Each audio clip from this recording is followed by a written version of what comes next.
Mazel tov, mazel tov. I'm going to warn you now. The food will be coming out as I'm speaking. I'm going to speak. I'm not going to. I hope not for too long. But I'm going to speak for a little while. I speak for around 20 minutes. So please forgive me. I'm warning you now. If anybody wants to leave, it's completely fine, no problem, and you just walk out and a kol beseder. But I just have to get some things off of my heart. So I'm going to take the opportunity to do so. So first, I just wanted to say, and it sounds silly, so silly to say thank you to Rabbeinu Sholem, but just as protocol, I'll say thank you Rabbeinu Sholem. Tizkar mitzvahs. And then I'll say thank you to Saba and to Safta, who are, where's Safta? You can't hear. I'll speak louder even. Okay, I'm going to mama shout so the ladies can hear. So thank you to Saba and Safta I could talk for hours to enumerate everything that our Saba and Safta do for us on every level. If I start crying, please forgive me, but I'll just keep going. So thank you, Saba and Safta. Just to summarize the whole thing, we know you're there for us.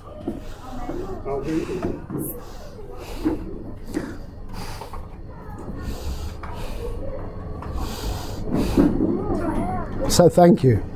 And thank you to my parents, who are not here, who wanted to be here, but for political reasons they felt it was better not to come.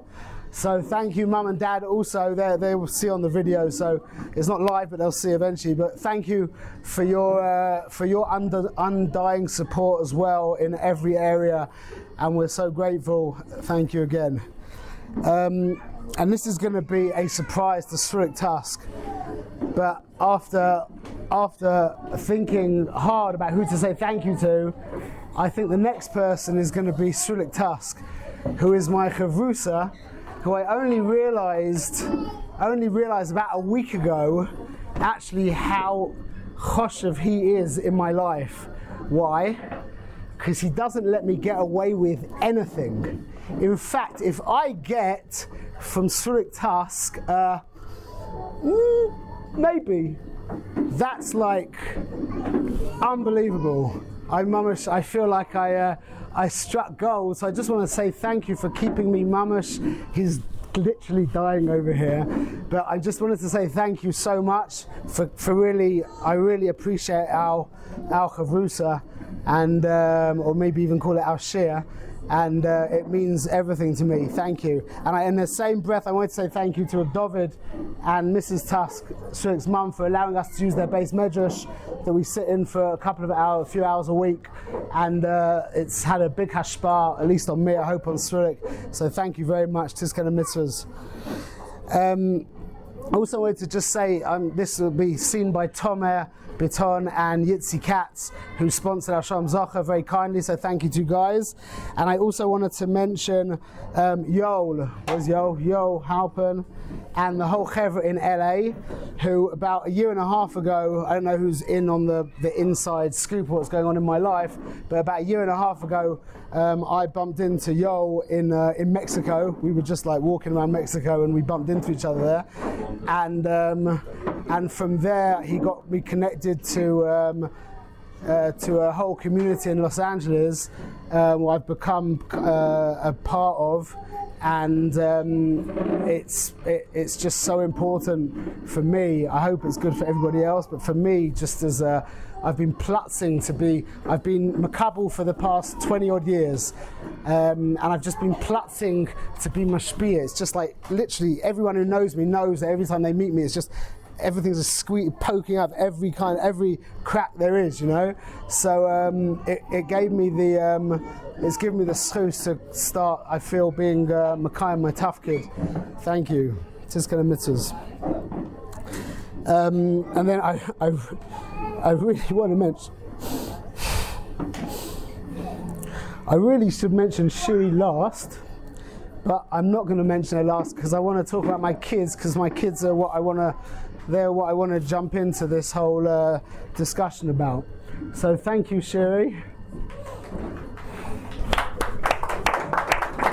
For any, everyone knows that you know, what can you say about a Jewish woman?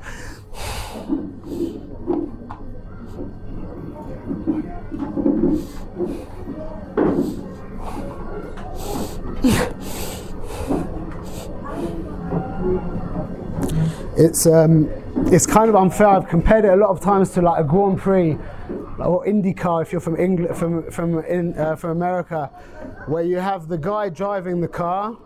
Yeah, in Formula One racing, you have the driver, and then he wins the thing, whatever, and then he stands on the podium and spritzes the champagne, and he gets millions and millions of dollars, and everyone is praising him, when in fact he was just a little tip of the iceberg. Under him was a whole ma'arechet of people and technology and a whole thing, but you just see that spitz thing. So that's a lot of the case when it comes to a husband and wife, a Jewish shtib, is that a lot of the time the man is out there, so to speak, receiving all the fame, when it's he's just like an ant standing on top of his wife's head and shoulders. So I do genuinely feel that. And then on to my children, which is, so I had someone call me the other day, and he has been getting into all the Eastern, can you hear? Oh, you can't hear. He's been getting into all the Eastern philosophy, and he's been learning about the way that they've understood now in the East the unity of reality. They call it non-duality, and it's really quite amazing. A lot of these goyim have chapped on to Achdus Hashem in a very deep way, and it's quite weird, quite scary to hear such things. So this guy, who's kind of a new guy in Eisha Torah, he got told by a rabbi there to call me and ask me what's my thoughts on it, which was a great oineg for me, because I've been studying that quite a bit, and at the same time I've spent much more time studying the concept of Achdus Hashem in the Torah. So I had what to say, thank God. And the difference is, this is how I understand it, the difference between the Goyim and the Yidden is quite simple. Actually, I'm not sure how simple it is. If you learned it a lot, it's quite simple. The difference between the Goyim and the Yidden is the Goyim have chapped on, the Goyim who are doing the right thing, they've chapped on to what is called in Chassidus Yichud Ilah, which means the higher Yichud. But they've got no musag bichlal, no concept of what's called Yichud Tatar, which means the lower Yichud. It's off their radar legamre. They've got no idea of what that is. You're probably sitting here thinking, well, what is it? So I'll explain.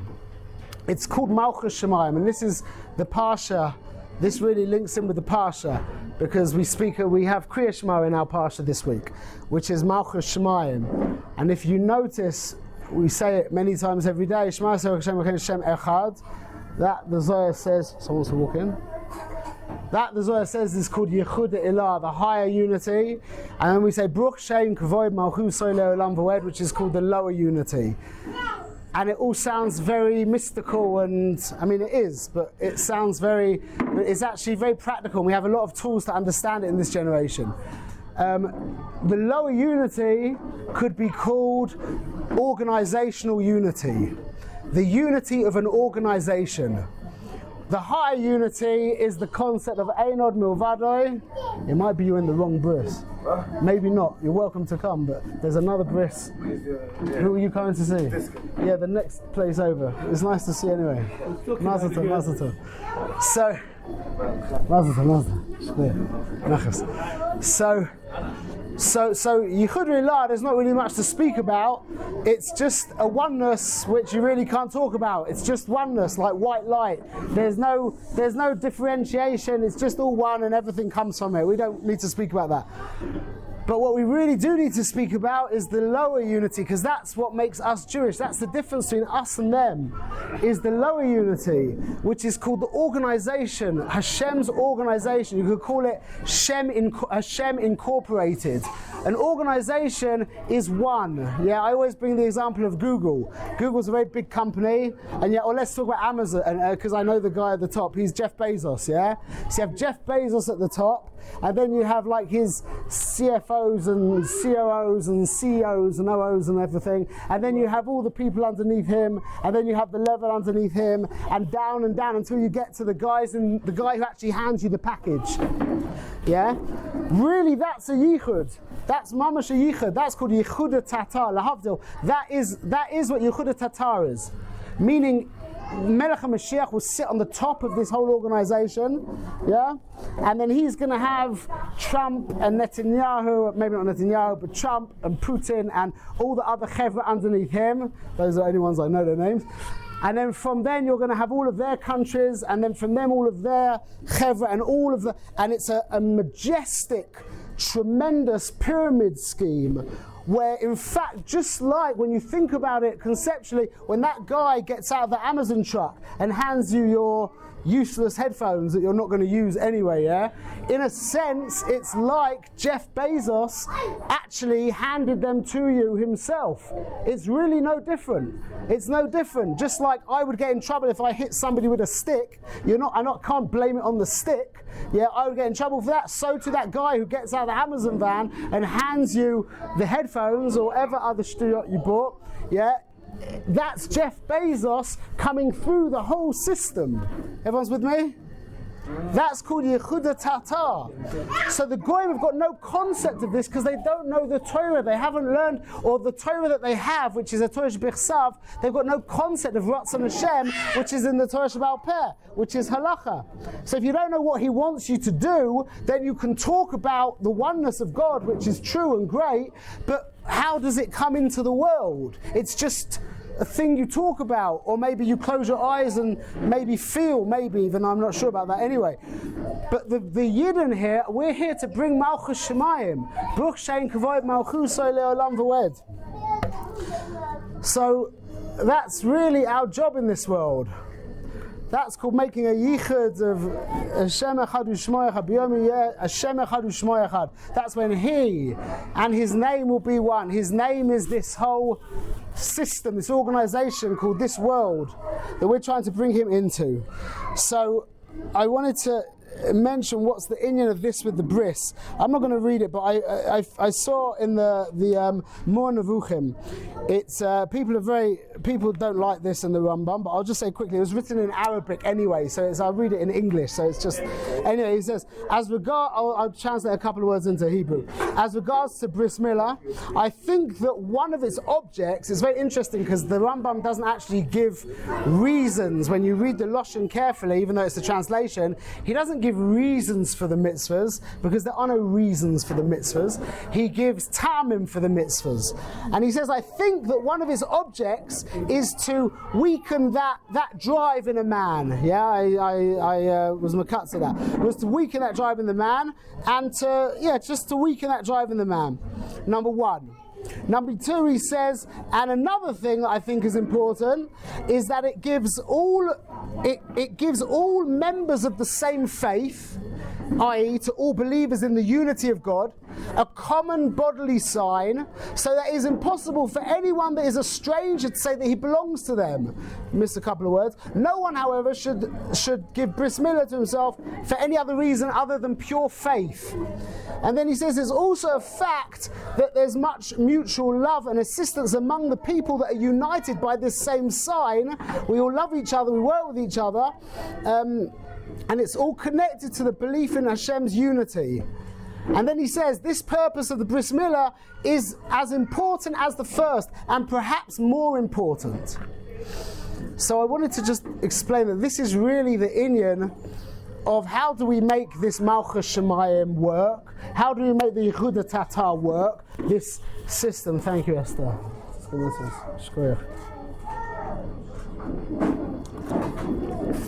How do we make this system work? And it's quite simple, but it's quite difficult. is to not take our own personal pleasure so seriously.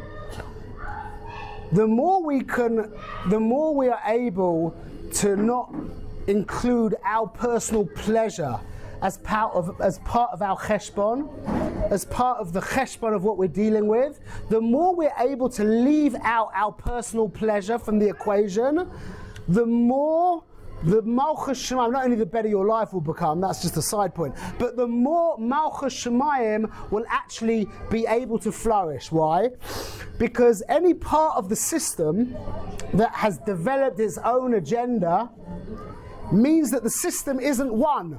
If you've got guys working for the organization who are playing on their Facebook or, drinking by the water fountain, they've become acher, they've become zar from the organization, and that's a break in the unity. Everyone's with me? So that really means, if you think of it on a level of an organism, a person, whatever, when a cell develops its own agenda, everyone knows what that's called. We don't need to explain. We don't need to go further with that. So this is what the Rambam was in the way I saw it. What he was referring to is that this level of unity, which is to do with this chelek of our goof, that we are mechachesh, that koyach, we bring down that taiva, which is the seat of all of our taivas, of all of our pleasure. That's the key to having this whole system work. That's the whole point why we came here, to not think too much about our own personal pleasure and to get to the very heilige madrega where our personal pleasure is not actually part of the equation whatsoever. That's called a tzaddik. We should be zocher to get to those madregas. And just as a side point for the ones of you who are squirming, thinking, how can I do that? You should know, if you do that, life becomes very, very pleasurable, ironically, which is anyway. So I wanted to mention the name, and it ties into the whole thing, and then I want to talk about my children. I'm sorry to have gone on, but another few minutes, please bear with me. So the name, we were debating, my wife and I, whether we were going to call the child Menachem Akiva or Akiva Menachem. So I learned the Gemara at the end of Makkos. Now I'm going to read it quickly, and I'll read a couple of the Nevuahs from it as well. Gemara at the end of Makkos. Most people have heard this because it's people make siyumim on Makkos, and this is the end of it that you always read. Shivpam achas hayu oil in Yerushalayim. It spoke after the story of Rabbi Akiva and Rabbi Eliezer and some other of Tanoim, I can't remember who. When they got to the Har Bayis, Karu Big Dehem, they tore their clothes.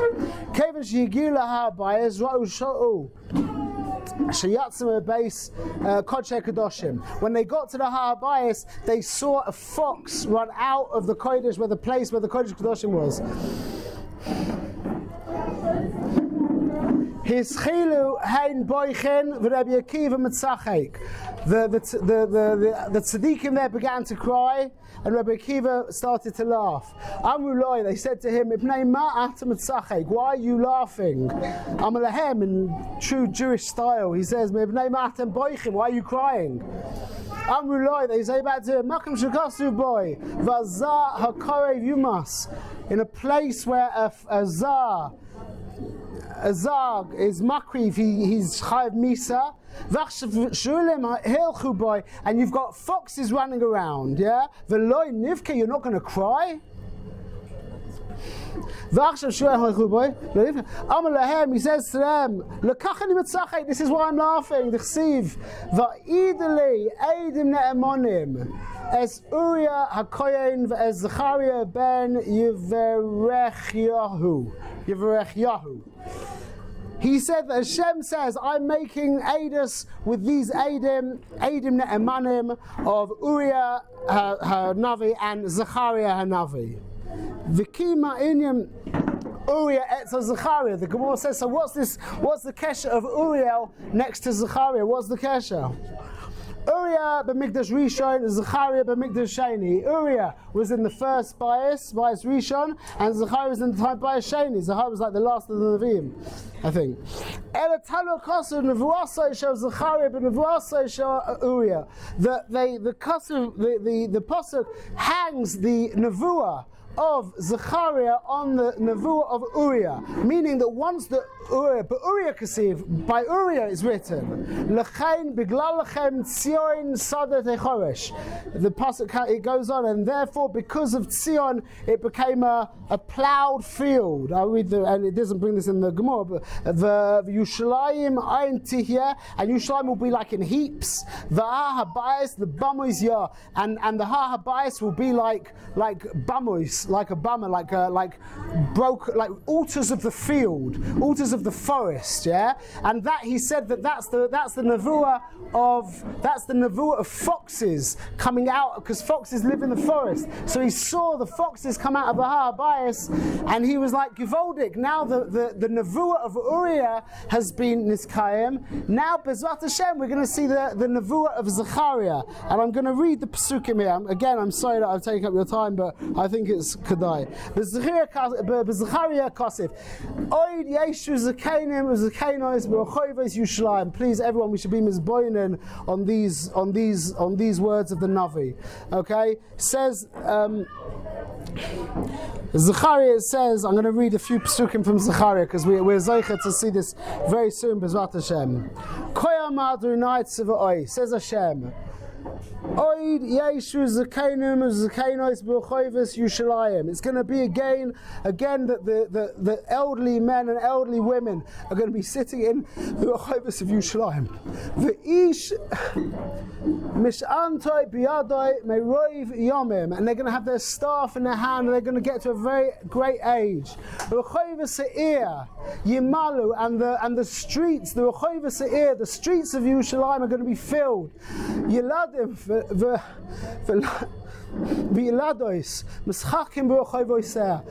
and young children and young girls are going to be playing in the streets of Yushalayim. Koyam Adonai Tziva'os, again says Hashem.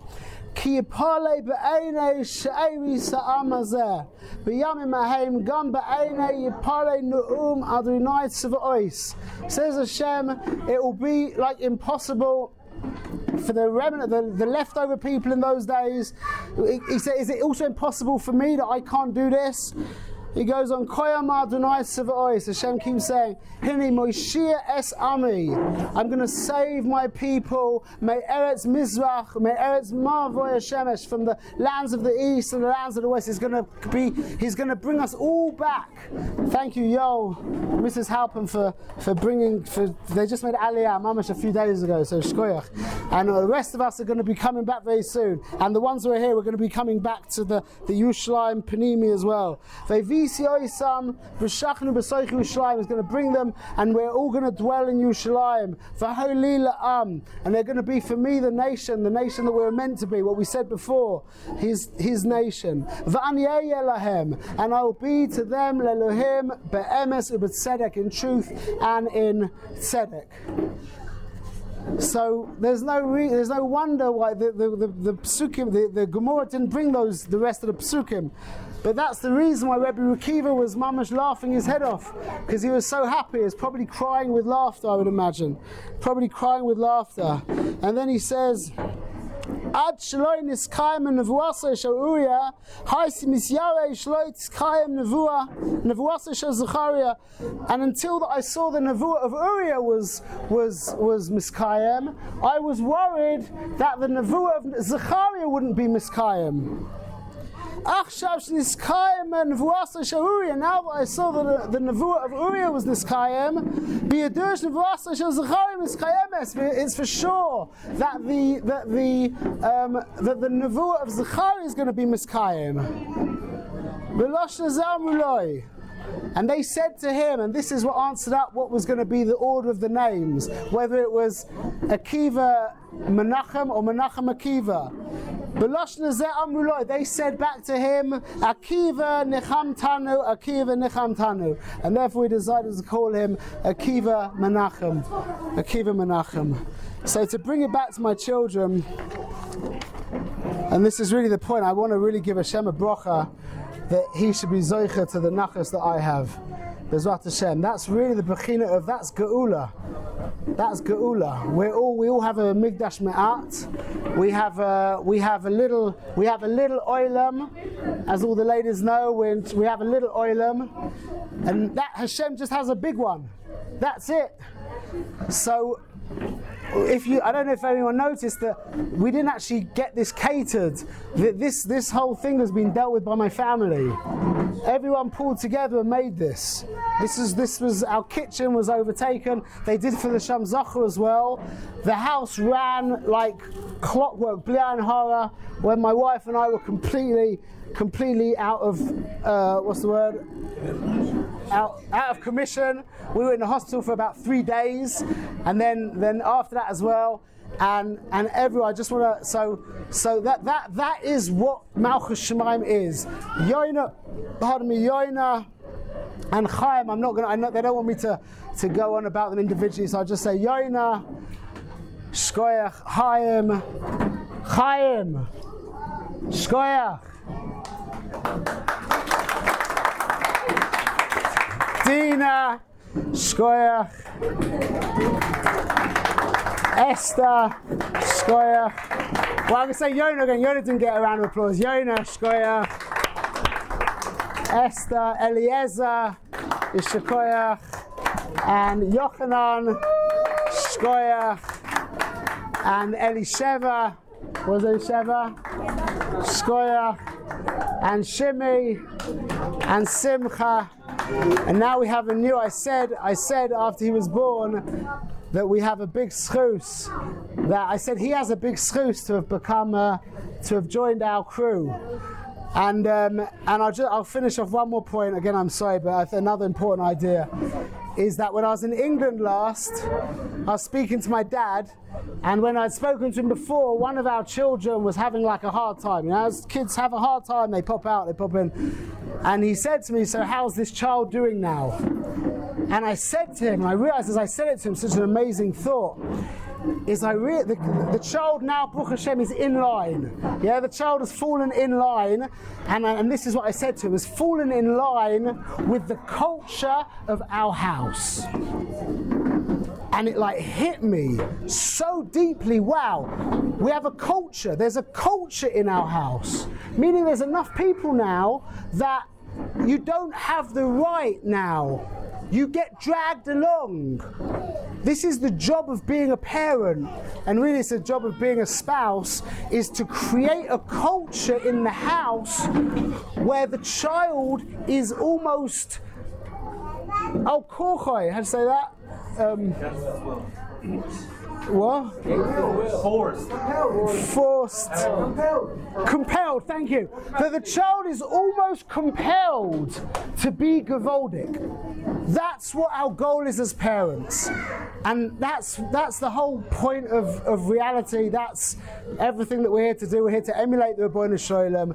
And his culture, that's what he's desperate for, B'ezrat Hashem. That his culture should be mashpia through the whole almost infinite system down to us guys here, and it should just be a yichud tatar, and all the goyim should understand it, and all the animals and all the trees and all the rocks and all of reality should understand it, and the whole thing should come together. He should have tremendous nachas. Thank you for your time, and shkoyach to everybody. Shkoyach, shkoyach. Shkoyach, shkoyach, shkoyach. Shkoyach.